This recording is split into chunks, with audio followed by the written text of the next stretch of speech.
I'm going to cover everything that you could want to learn about skill gems and how they work. As I continue with the PoE prep series, we're going to cover everything that I had to learn the hard way. So the purpose is to help make an easily accessible resource for those just starting the game. Now I've written, say, spiel about Twitch stream and follow, so spiel about Twitch stream, follow, etc. That work? Cool. Now that that's done, let's get to it. As opposed to the normal way of doing skills, think like Diablo, there's a tree and you pick things. PoE does it a little different. Now there are 213 active skills and about 109, 110 support gems. Now these can be bought from vendors or you can find them out in the wild, out in the wilderness. So once you get to Act 6, there is a vendor. Her name is Lily Roth, something like that. She will sell you all the gems that you can get.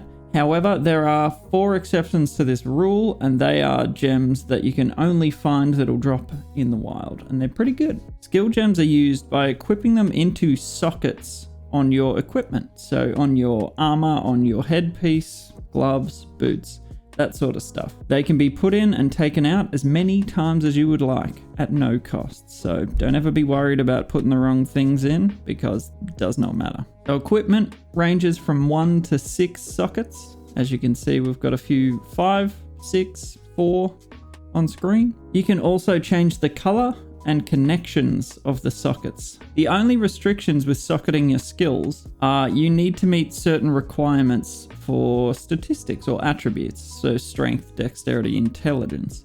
And you also need to be a certain level to use them at their base level. But let's not get too far ahead of ourselves. Firstly, there are different types of tags associated with each gem. So they may fit into multiple categories.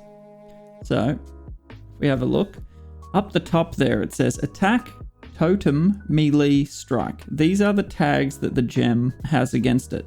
This is so that the game knows which attributes and modifiers will affect your skills. There are quite a few categories that skill gems can be a part of. So some of them are like 4, normal amount. Some of them are 5, 6, 3.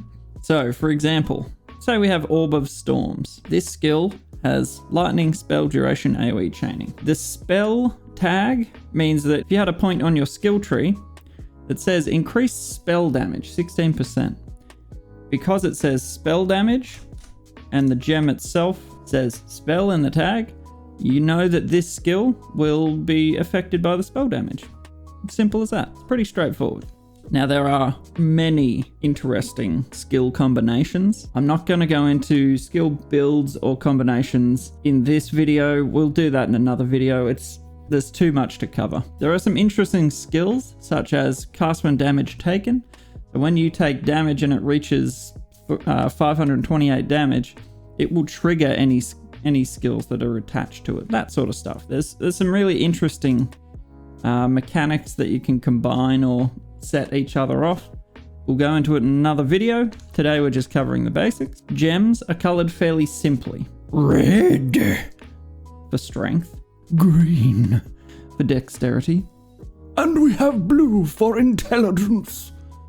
So if your skill gem is red, green, or blue, that will tell you what statistic you'll need the most of to use them. So a red gem can only go into a red socket, and it will probably require strength. A green gem can only go into a green socket and will probably require dexterity. However, a white skill gem, as you can see here, a white skill gem can be placed in any colored socket, red, green, or blue. And that is the same with a white socket can have any colored gem put into it. Makes sense? Good. So in order to use skills, you need to meet some requirements. Any character can use any skill combination, and I mean any skill combination, as long as it's, you have the colored sockets for it. But you also must meet the level requirement and an attribute requirement, as I said before. This is listed on the gem. It'll say requires level 70 in this case, and 111 strength to use level 20 brutality support. There you go. A level 1 gem, however, will be quite simple. Requires level 8, 18 strength. It's a lot easier to use because it's a lower level. It's going to do a lot less than a max level life gain on hit gem. So when you equip a gem, bear in mind, it is really easy. You just right click on a gem to take it out of the socket and it will attach to your mouse. When you equip a gem, so you pick it up with left click, put it in with left click. Look at that. So when you equip a gem and you go out into the world and you go kill some stuff, your gem will gain experience. It's not a foreign concept. It gets experience up to a point. It'll level up, or it won't level up. It will give you the option to level up. Now here's where things get tricky. When gems level up, they gain effectiveness depending on what sort of gem it is. So if it's a spell damage, AoE sort of skill, it may gain some area of effect. It may gain some damage. It may gain some duration, whatever it may be.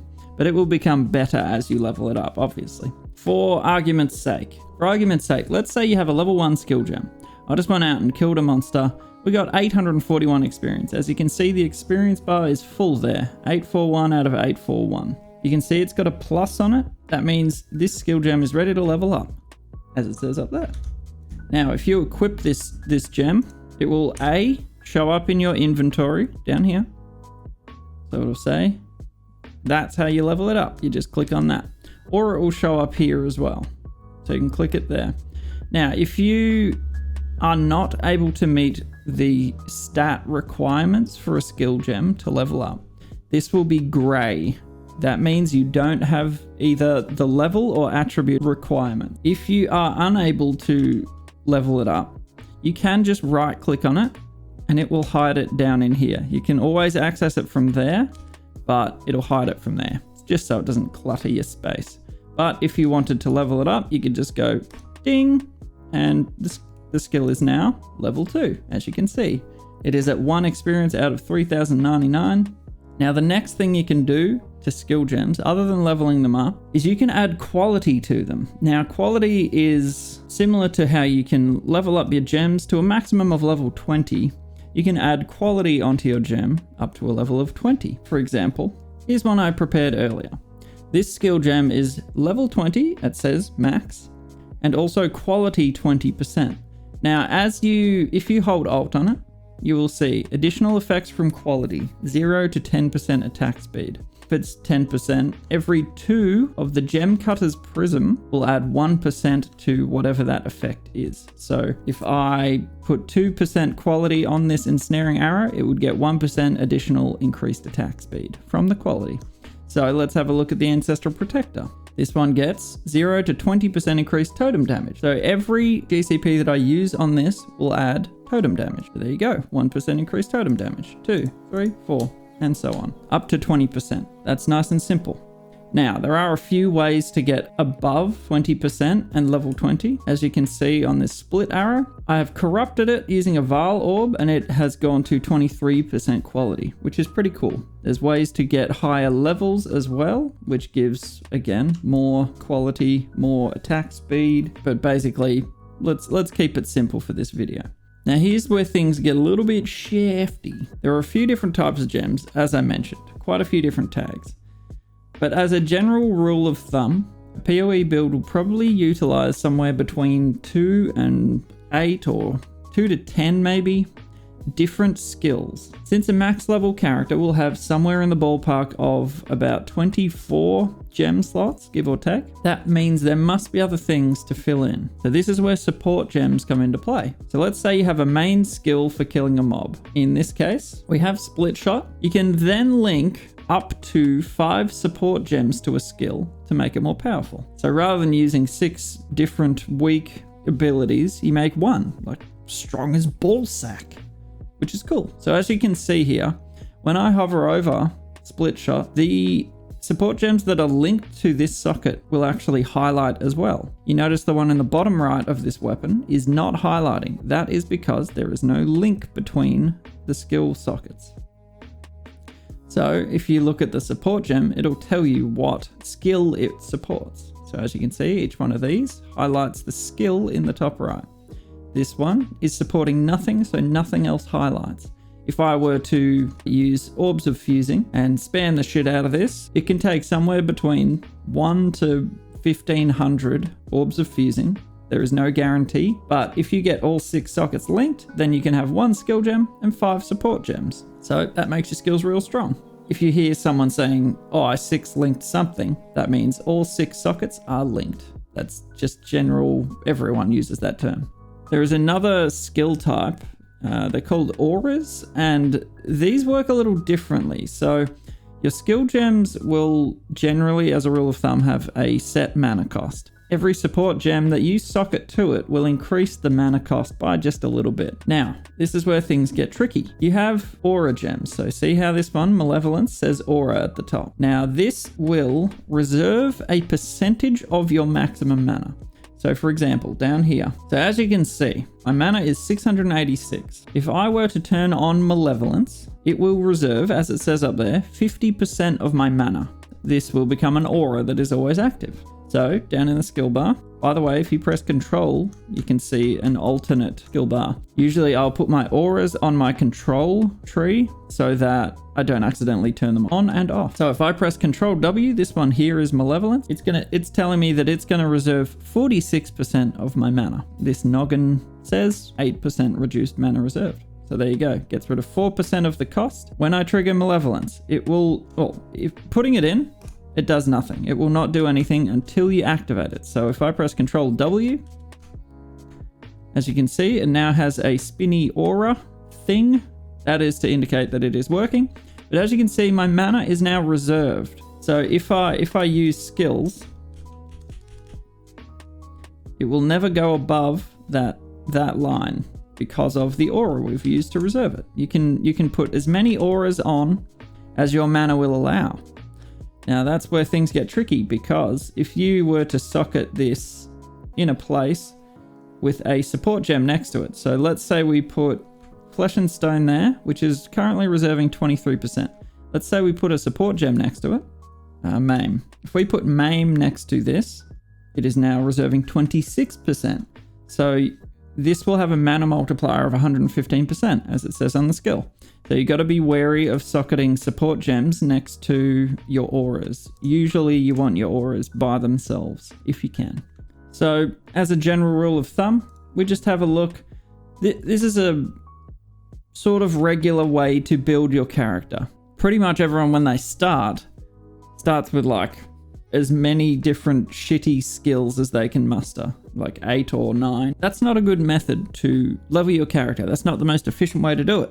You can do that if you want. Feel free. It's your game. You can play it however you want. For the most part, this is how a general build will work. You'll have one skill, which you use all the time.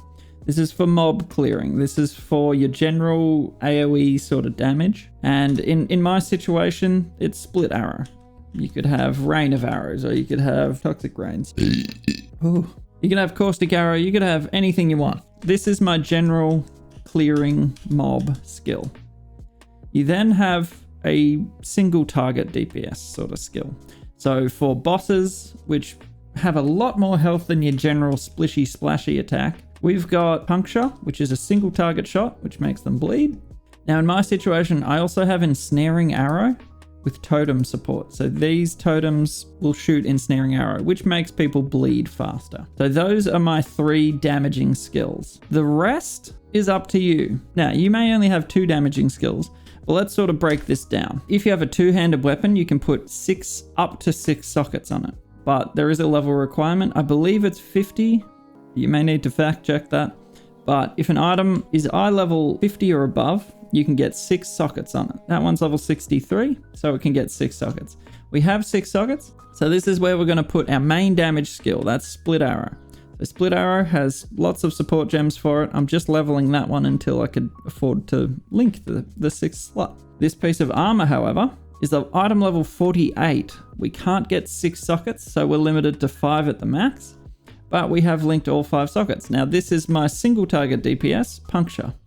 I've got puncture linked to 4 support gems. Next, we have some survival sort of skills. So in my gloves, we've got 4 sockets. Bear in mind, gloves, boots, and helmet all have a maximum limit of 4 sockets. You cannot go above that. Sometimes you will not be able to get 4 sockets if your item level is too low. So getting higher item level items will lead you to have more sockets. for more skills and damage and stuff. It's good. In my gloves, I have Vile Molten Shell, which is based on armor. It gives you a buff that lets you take a bit more damage. It's for survival. We also have Dash, which is our movement skill. So as you can see, that's good for escaping, for moving around the place. We've also got a skill called Second Wind attached to it, but each of the support gems attached are to make these skills just a little bit better. So we've got Dash, we've got Vile Molten Shell. We have regular Molten Shell as well, thanks to this skill. So when we move, it gives us a nice little shield of 3,490 damage. That's survival, movement. What else have we got? We've got 4 sockets on our boots. Now this is where we have our ensnaring arrow. That was the totem thing. Chucked a couple of things on there. Maim, greater multiple projectiles, ballista totem support, so that we can have multiple ballistae at the same time, shooting things. And then finally we come to our auras. I've put all my auras in the one piece because of the 8% reduced mana in this helmet. But as a general rule of thumb, try and put all your auras together so there's no support gems making them cost more mana reservation. We have 3 auras. We have survival and movement using 4 sockets. We have single target DPS taking 4, single target DPS taking 5, and multiple target DPS taking 6. We have 8 skills, but we have 14 support gems. So it's more of a 60-40 split. You want about 40% in skills and 60% in support gems. Getting multiple sockets, getting maximum sockets, should I say, and linking those sockets should be pretty important on your list. So that's just a general rule of thumb. That's about what you want on your character, something like that. There are many combinations. There's ways to lay out your skills. You can try out different ones and see what works the best for you. You'll know, you'll feel it when it's right. But all you got to do is just learn, try and understand what you're aiming for, and then just do it. So there we go. Chuck something in the comments if I've missed anything, or if anything was unclear for you, just let me know, reach out. But hopefully that gives you a good base understanding for how the skill gems work. We will go into skill builds in another video down the track somewhere, but not quite yet. And if anything is unclear, make sure you drop by the Twitch channel. Come say hey, ask your questions in person, because that way you get that instant gratification.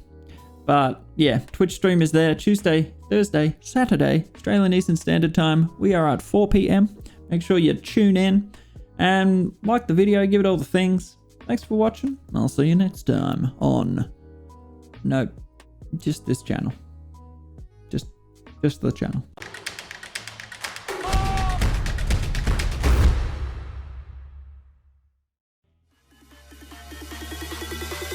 I remember